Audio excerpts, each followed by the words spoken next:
نزلت سورة الكهف قبل هجرة بعض من صحابة رسول الله صلى الله عليه وسلم إلى الحبشة، وفهم الصحابة حينها أن هذه السورة سوف تؤهلهم لما هو قادم من تضحيات الفرار بالإيمان.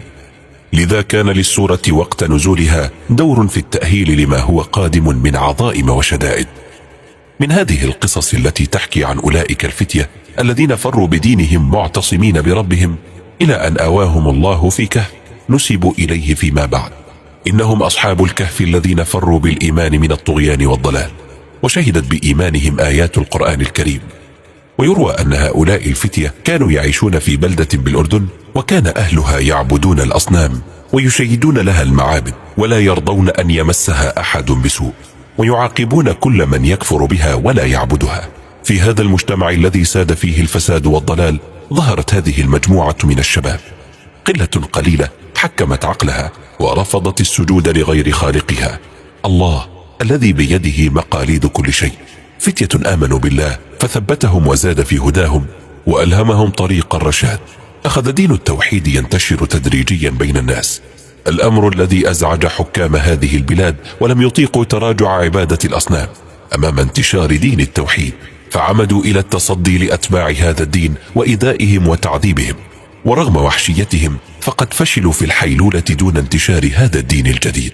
أي آلهة غليظة تلك التي يعبدونها، وترضى عن قتل الإنسان لأخيه الإنسان. الإله الحق لا يرضى بالظلم والقتل. كأن العالم قد أصيب بالعمى. إلى متى سنظل صامتين على ما يحدث يا ماكسيميليان؟ لا نملك إلا الصبر، ولكن على أي الأحوال فإن مقامنا في هذه البلاد لن يطول. ماذا يدور برأسك يا ماكسيميليان؟ قريبا سأطلعك على ما أفكر فيه. قد أصيب بالعمى. إلى متى سنظل صامتين على ما يحدث يا ماكسيميليان؟ لا نملك إلا الصبر، ولكن على أي الأحوال فإن مقامنا في هذه البلاد لن يطول. ماذا يدور برأسك يا ماكسيميليان؟ قريبا سأطلعك على ما أفكر فيه. لقد ثبت الله هؤلاء الفتية وصبرهم ودلهم على الحق والحقيقة، فقالوا ربنا رب السماوات والأرض، وليست هي الأوثان ولا الأصنام. لقد قلنا إذا شططا، لو قلنا بمثل ما يقول قومنا ولبعدنا عن الصواب. نحن نقص عليك نبأهم بالحق، إنهم فتية آمنوا بربهم وزدناهم هدى.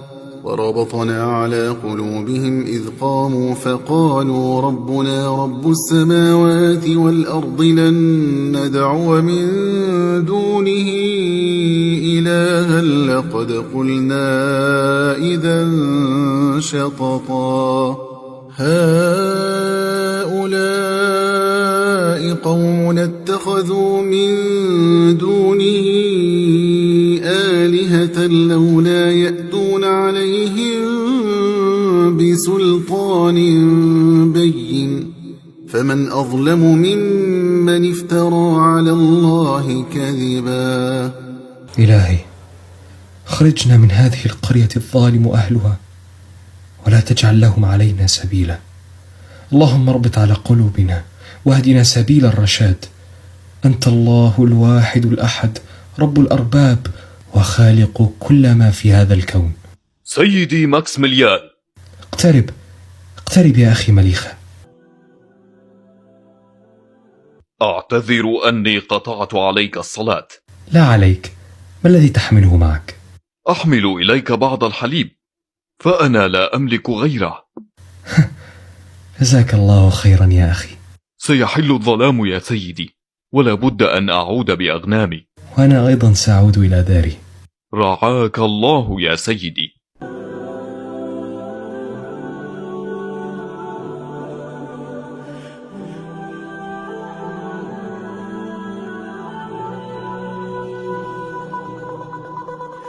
سيدي دقيانوس. ماذا وراءك يا جوليوس؟ نبأ سيء يا سيدي. ماذا هناك؟ لقد حطموا تماثيل الآلهة التي بالمعبد الكبير. من تجرأ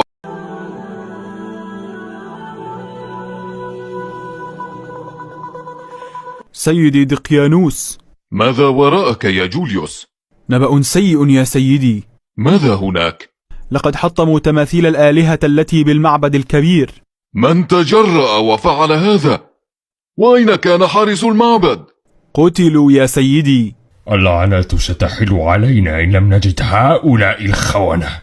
انصبوا المشانق والصلبان، أشعلوا المحارق، لقنوهم درسا لا ينسى. أيها القائد أنطونيوس، فلتخرج من بينهم البالغين من الرجال. أنت وأنت وأنت، من يريد منكم أن يبقى حيا فليدل على الخونة. نفذ الأمر الآن. سمعا وطاعة. إن هذا المجنون يقوم بمذبحة في حق الشعب. إنها أوامري انتقاما للآلهة التي تحطمت. عجبا، ولماذا لم تدافع هذه الآلهة عن نفسها؟ ماذا قلت الآن يا مارتينيوس؟ ما سمعته يا أبي. إنك تردد كلام هؤلاء المارقين. إنني أردد كلام العقل يا أبي. أنتم تعبدون آلهة صماء لا تضر ولا تنفع. إذن فأنت منهم، ولا أستبعد أن تكون أنت وآخرون من اقتحم المعبد وقتل حراسه. ليتني كنت معهم. مارتينيوس، سأتظاهر بأني لم أسمع شيئا، ولكن تأكد أني لن أتورع عن فعل ما يتوجب علي تجاهك إذا تم كشف أمرك أنت وأمثالك. لقد صدق جوليوس في ظنه يا ماكسميليان. ها؟ ماذا تعني يا سيدي؟ وأي ظن؟ الخيانة من داخل القصر. سيدي، أرجو أن لا تصدق كل ما يقوله هذا المدعو جوليوس. لقد انكشف الأمر أمام عيني، ولا أستطيع أن أنكره. ماذا تقصد يا سيدي؟ إنه ولدي. مارتينيوس؟ ماذا به؟ لقد أعلنها أمامي بكل وقاحة أنه يتمرد على الآلهة، بل ويزدريها. سيدي، إنه ما زال صغيرا، والشباب في هذا السن. إنه يتبع دين هؤلاء العبيد المارقين، ولا أستبعد أن يكون له يد فيما حدث بالمعبد الكبير. كانت فكرة بقائهم في المدينة وتعريض دينهم للخطر تبدو فكرة مستحيلة، ومن ثم استقر عزمهم على الخروج من المدينة. وكان إيمانهم بالله وحرصهم على عقيدة التوحيد أغلى من بقائهم في بيوتهم ومن كل متاع الحياة التي نشأوا فيها. لقد كان مارتينيوس أكثر شجاعة منا. لقد تهور أخي ولم يكترث بالعواقب. كم أخشى عليه من بطش أبي. يبدو أنه قد حانت لحظة الحقيقة والمواجهة. تريث يا زوجي، ولا تدفع أبي لأن يفعل ما لا يحمد عقباه. وأنا لا أستطيع أن أفعل ما يخالف إيماني.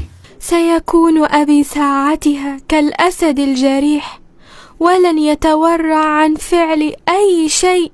فلنرحل من هنا إذن. اتركوني، لماذا تأخذونني؟ إنني أصنع تماثيل الآلهة وأبيعها. دعوني، أنا لم أفعل شيئا، دعوني. قيدوهم، هيا. إنهم مارقون ويتبعون هذا الدين الجديد، لا تأخذنكم بهم رحمة. هيا لا تتكاسلوا، أسرعوا. هيا أيها الكسالى، تحركوا.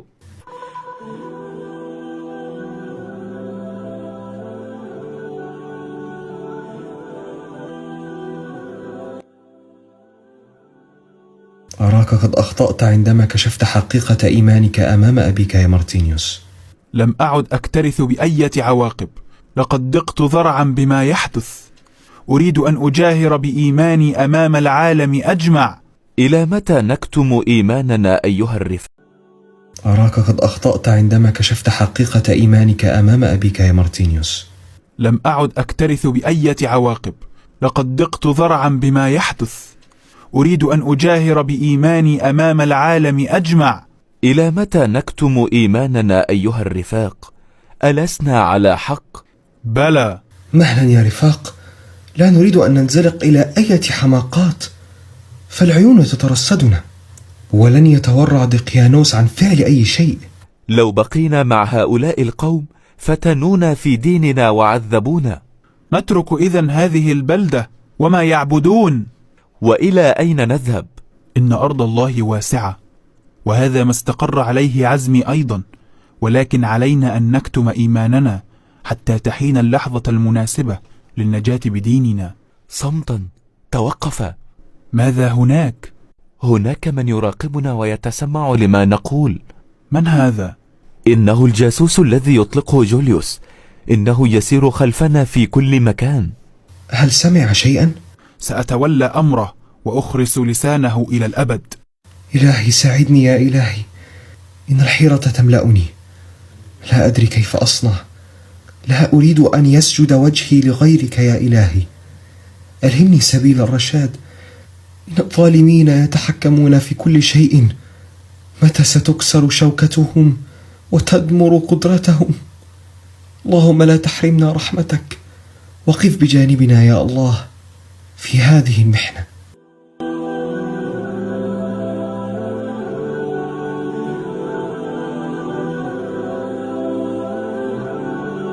وجاء اليوم الموعود، يوم الامتحان والابتلاء والنعمة، اليوم الذي يحتفل فيه هؤلاء الوثنيون بآلهتهم المزعومة، ويكتشف الحضور غياب ماكسيميليان ورفاقه، فيومئ دقيانوس إلى جوليوس الذي يتحرك مع جنوده إلى خارج المعبد. وجاءت اللحظة الفاصلة بعد أن عزموا على فراق الوطن والأهل فرارا إلى الله. وإذ اعتزلتموهم وما يعبدون إلا الله فأووا إلى الكهف ينشر لكم ربكم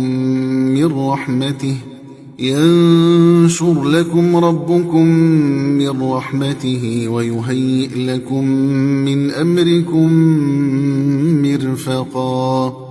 خرج المؤمنون في جوف الليل يتقدمهم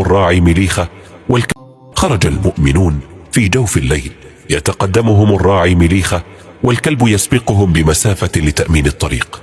دخل الفتية إلى الكهف ليختبئوا فيه ويأووا إليه، فقد كانوا في حاجة إلى مأوى يحميهم من الوحوش الكاسرة أو من أعدائهم، فكان الحل هو الكهف.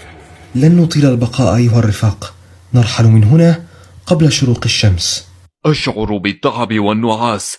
وأنا أيضا لا أستطيع مقاومة النوم. أقترح أن يبقى أحدنا مستيقظا كي لا يباغتنا أحد. اطمئن يا سيدي، فكلبي سيقوم بهذه المهمة.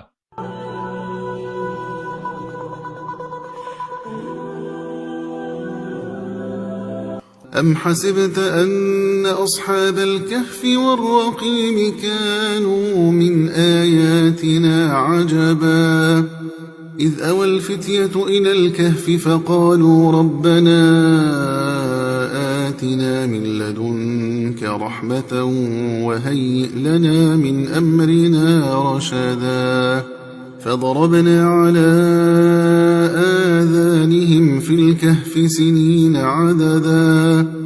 إن الله يلقي بالنوم على عباده للطمأنينة، فألقى الله النوم على أصحاب الكهف، فالنوم راحة للأجساد وطمأنينة للقلب. لقد ألقى الله على الفتية هيبة فلا يراهم أحد إلا خاف وفزع منهم، وهذا من فضل الله عليهم لحمايتهم من دخول أحد الكهف. وتحسبهم أيقاظا وهم رقود ونقلبهم ذات اليمين وذات الشمال وكلبهم باسط ذراعيه بالوصيد لو اطلعت عليهم لوليت منهم فرارا ولملئت منهم رعبا.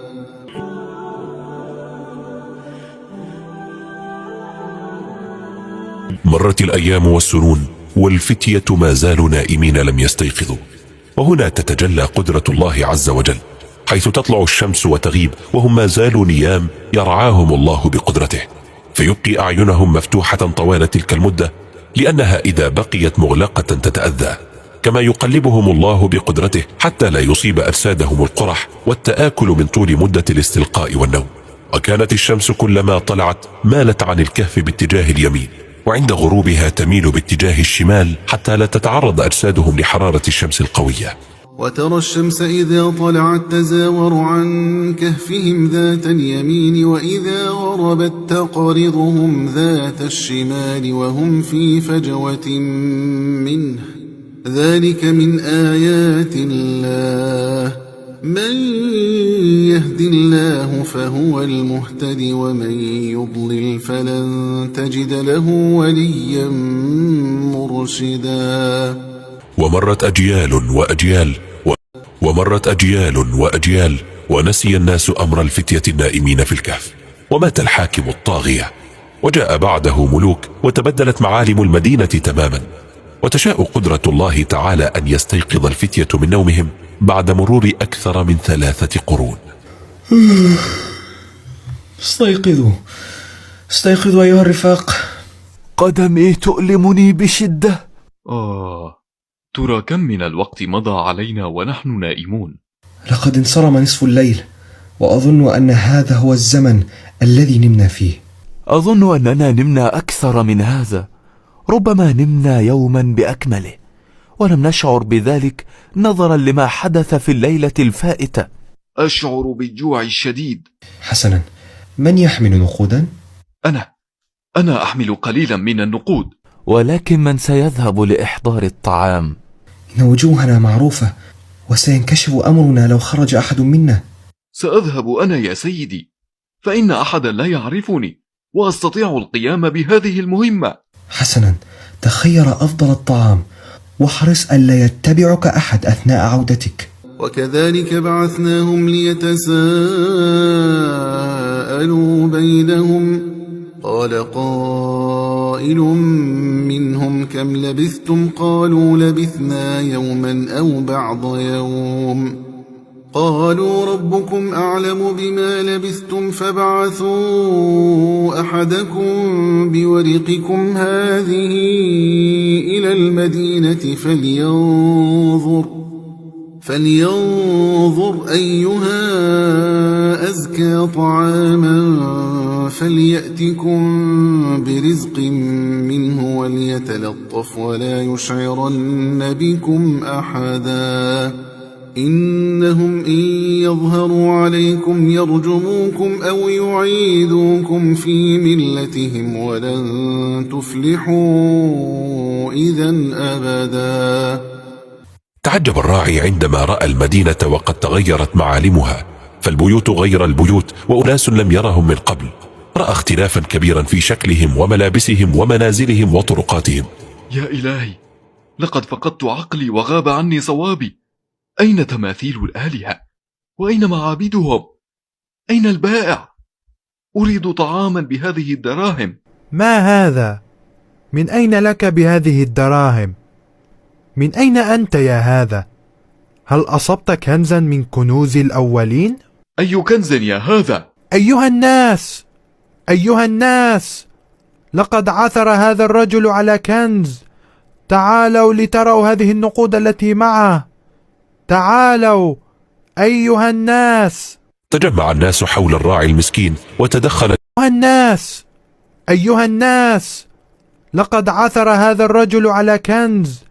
تعالوا لتروا هذه النقود التي معه. تعالوا أيها الناس. تجمع الناس حول الراعي المسكين وتدخل الجنود واقتادوه إلى الحاكم. من أين أحضرت هذه النقود أيها الراعي الطيب؟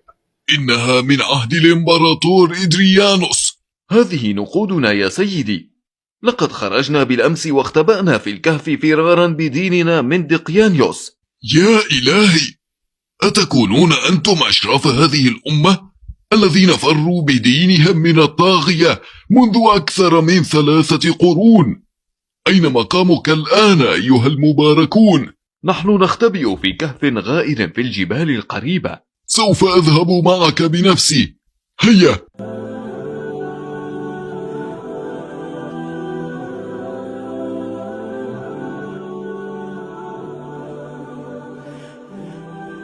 تقدم الحاكم الجميع حتى وصل إلى الكهف، وهناك طلب الراعي دخوله وحده إلى الكهف حتى يخبر أصحابه بما جرى، كي لا يخافوا ويجزعوا إذا رأوا مجموعة من الناس تدخل عليهم.